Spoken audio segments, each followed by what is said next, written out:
Zöe Franklin. Good morning, Peter. Zoe, thanks for coming in. It's taking a long time to get resolved, this, isn't it? I mean, I have to say, I spend some of the year, in fact, in the next week or so, we'll be back there at the Even Arno Theatre, and of course, walking out the back there to get some fresh air. You know, I've not been able to walk along that section where the tumbling weir bridge is.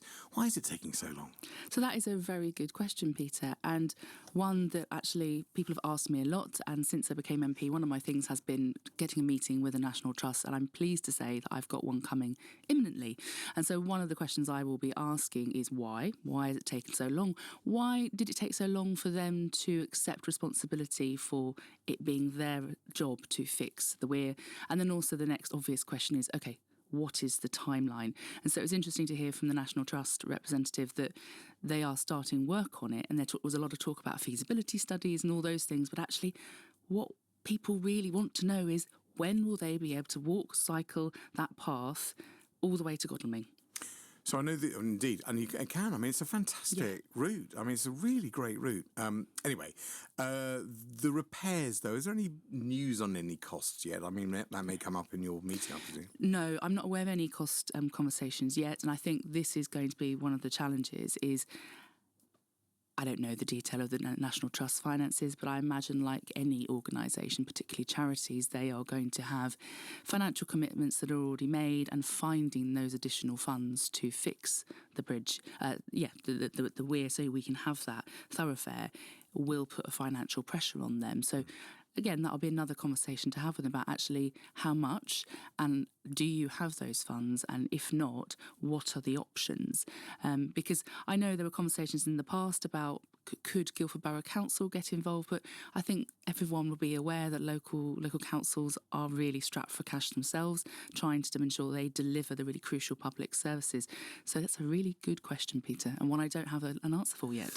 So it's good to hear that you're meeting with the National Trust. I mean, we've not got an interview. We had a statement, as you heard. Why don't you think they want to come on to be interviewed?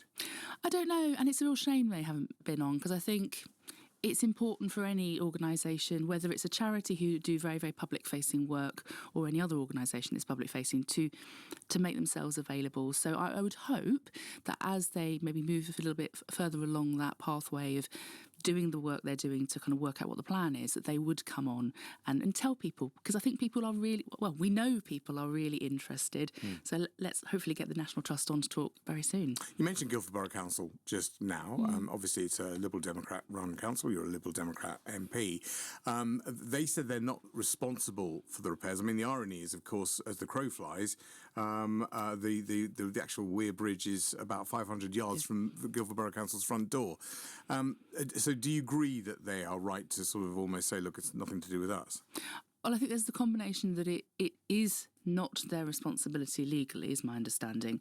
But also, as I said, the finances for the council are really challenging. I know that the councillors take a real interest in this, and particularly Councillor Tom Hunt. I communicate with him a lot about this. He's a local resident. He also shares the frustration of not being able to walk or cycle that path, and he's done a lot of work behind the scenes to try and get the National Trust to firstly accept responsibility and move forward with this project. So they're involved, but they're not involved financially because they simply can't be. And of course, I mean, there's a lot of redevelopment getting underway. It's actually already underway in parts not far away from that pathway.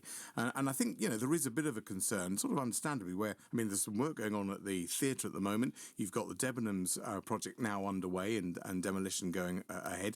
You've got the North Street development about to kick into gear as well. Plus, you've obviously got what's going on at the station. You've got Guildford Park Road. You've got what's going up on the Old Portsmouth Road as well. All those parts around Guildford, not far from this site, where having that route could be really useful. This is now getting rather urgent. Yeah, and it's one of those deep frustrations, I think, when you look at the fact that you have got this development, particularly around the river, and I know it's always been an aspiration of mine and so many others to open up the river more to the public.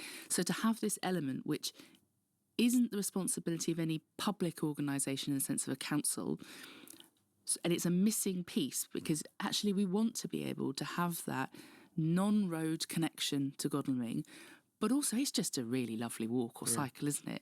Yeah. And I really want to see this one moving forward. So yeah, the meeting with the National Trust is going to be super important. Let's get a timeline. Let's see it sorted. I used to enjoy walking along there and seeing the kayakers, because the kayakers used to use it as a bit of an area anyway. Well, listen, Zöe, thank you very much for coming in today. There's so much more I could talk to you about, of course, particularly this week of all weeks. However, we said we'd just stick on this particular issue for this morning. It's a pleasure. But you're always welcome back on. Thanks for coming in. Thank you. Zöe Franklin, who is the MP for Guildford.